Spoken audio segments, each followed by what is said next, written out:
پھر اس کا ترجمہ عبرانی زبان میں ہوا۔ ورقہ اسی کو لکھتے تھے۔ وہ بہت بوڑھے ہو گئے تھے، یہاں تک کہ ان کی بینائی بھی رخصت ہو چکی تھی۔ حضرت خدیجہ رضی اللہ عنہا نے ان کے سامنے آپ کے حالات بیان کیے اور کہا کہ اے چچا زاد بھائی، اپنے بھتیجے محمد صلی اللہ علیہ وآلہ وسلم کی زبانی ذرا ان کی کیفیت سن لیجئے۔ وہ بولے کہ بھتیجے، آپ نے جو کچھ دیکھا ہے اس کی تفصیل سناؤ۔ چنانچہ آپ صلی اللہ علیہ وآلہ وسلم نے از اول تا آخر پورا واقعہ سنایا، جسے سن کر ورقہ بے اختیار ہو کر بول اٹھے، یہ تو وہی ناموس ہے جسے اللہ نے حضرت موسیٰ علیہ السلام پر وحی دے کر بھیجا تھا۔ کاش میں آپ کے اس عہد نبوت کے شروع ہونے پر جوان عمر ہوتا، کاش میں اس وقت تک زندہ رہتا جبکہ آپ کی قوم آپ کو اس شہر سے نکال دے گی۔ رسول کریم صلی اللہ علیہ وآلہ وسلم نے یہ سن کر تعجب سے پوچھا کہ کیا وہ لوگ مجھ کو نکال دیں گے، حالانکہ میں تو ان میں صادق و امین مقبول ہوں۔ ورقہ بولا، ہاں یہ سب کچھ سچ ہے، مگر جو شخص بھی آپ کی طرح امر حق لے کر آیا، لوگ اس کے دشمن ہی ہو گئے ہیں۔ اگر مجھے آپ کی نبوت کا وہ زمانہ مل جائے تو میں آپ کی پوری مدد کروں گا۔ مگر ورقہ کچھ دنوں کے بعد انتقال کر گئے۔ پھر کچھ عرصہ تک وحی کی آمد موقوف رہی۔ صحیح بخاری حدیث نمبر 4۔ آپ صلی اللہ علیہ وآلہ وسلم نے وحی کے رک جانے کے زمانے کے حالات بیان فرماتے ہوئے کہا کہ ایک روز میں چلا جا رہا تھا کہ اچانک میں نے آسمان کی طرف ایک آواز سنی، اور میں نے اپنا سر آسمان کی طرف اٹھایا، کیا دیکھتا ہوں کہ وہی فرشتہ جو میرے پاس غار حرا میں آیا تھا، وہ آسمان و زمین کے بیچ میں ایک کرسی پر بیٹھا ہوا ہے۔ میں اسے ڈر گیا، اور گھر آنے پر میں نے پھر کمبل اوڑھنے کی خواہش ظاہر کی۔ اس وقت اللہ تعالیٰ کی طرف سے یہ آیات نازل ہوئیں، اے لحاف اوڑھ کر لیٹنے والے، اٹھ کھڑا ہو اور لوگوں کو عذاب الہی سے ڈرا، اور اپنے رب کی بڑائی بیان کر، اور اپنے کپڑوں کو پاک صاف رکھ، اور گندگی سے دور رہ۔ اس کے بعد وہی تیزی کے ساتھ پے در پہ آنے لگی۔ صحیح بخاری حدیث نمبر 5۔ رسول اللہ صلی اللہ علیہ وآلہ وسلم نزول قرآن کے وقت بہت سختی محسوس فرمایا کرتے تھے، اور اس کی علامتوں میں سے ایک یہ تھی کہ یاد کرنے کے لیے آپ اپنے ہونٹوں کو ہلاتے تھے۔ ابن عباس رضی اللہ عنہما نے کہا، میں اپنے ہونٹ ہلاتا ہوں جس طرح آپ صلی اللہ علیہ وآلہ وسلم ہلاتے تھے۔ سعید کہتے ہیں، میں بھی اپنے ہونٹ ہلاتا ہوں جس طرح ابن عباس رضی اللہ عنہما کو میں نے ہلاتے دیکھا۔ پھر انہوں نے اپنے ہونٹ ہلائے۔ ابن عباس رضی اللہ عنہما نے کہا، پھر یہ آیت اتری جس کا ترجمہ یہ ہے کہ اے محمد صلی اللہ علیہ وآلہ وسلم، قرآن کو جلد جلد یاد کرنے کے لیے اپنی زبان نہ ہلاؤ، اس کا جمع کر دینا اور پڑھا دینا ہمارا ذمہ ہے۔ ابن عباس رضی اللہ عنہما کہتے ہیں، یعنی قرآن آپ صلی اللہ علیہ وآلہ وسلم کے دل میں جما دینا اور پڑھا دینا ہمارے ذمے ہے۔ پھر جب ہم پڑھ چکیں تو اس پڑھے ہوئے کی اتباع کرو۔ ابن عباس رضی اللہ عنہما فرماتے ہیں، اس کا مطلب یہ ہے کہ آپ اس کو خاموشی کے ساتھ سنتے رہو، اس کے بعد مطلب سمجھا دینا ہمارے ذمے ہے۔ پھر یقیناً یہ ہماری ذمہ داری ہے کہ آپ اس کو پڑھو، یعنی اس کو محفوظ کر سکو۔ چنانچہ اس کے بعد جب آپ کے پاس جبرائیل علیہ السلام وحی لے کر آتے تو آپ صلی اللہ علیہ وآلہ وسلم توجہ سے سنتے۔ جب وہ چلے جاتے تو رسول اللہ صلی اللہ علیہ وآلہ وسلم اس وحی کو اسی طرح پڑھتے جس طرح جبرائیل علیہ السلام نے اسے پڑھا تھا۔ صحیح بخاری حدیث نمبر 6۔ نبی کریم صلی اللہ علیہ وآلہ وسلم سب لوگوں سے زیادہ سخی تھے، اور رمضان میں دوسرے اوقات کے مقابلہ میں جب جبرائیل علیہ السلام آپ سے ملتے بہت ہی زیادہ جود و کرم فرماتے۔ جبرائیل علیہ السلام رمضان کی ہر رات میں آپ صلی اللہ علیہ وآلہ وسلم سے ملاقات کرتے اور آپ صلی اللہ علیہ وآلہ وسلم کے ساتھ قرآن کا دورہ کرتے۔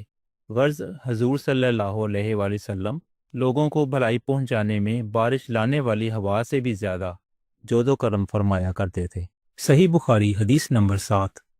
ہرکل نے ان کے پاس قریش کے قافلے میں ایک آدمی بلانے کو بھیجا، اور اس وقت یہ لوگ تجارت کے لیے ملک شام گئے ہوئے تھے، اور یہ وہ زمانہ تھا جب رسول اللہ صلی اللہ علیہ وآلہ وسلم نے قریش اور ابو سفیان سے ایک وقتی عہد کیا ہوا تھا۔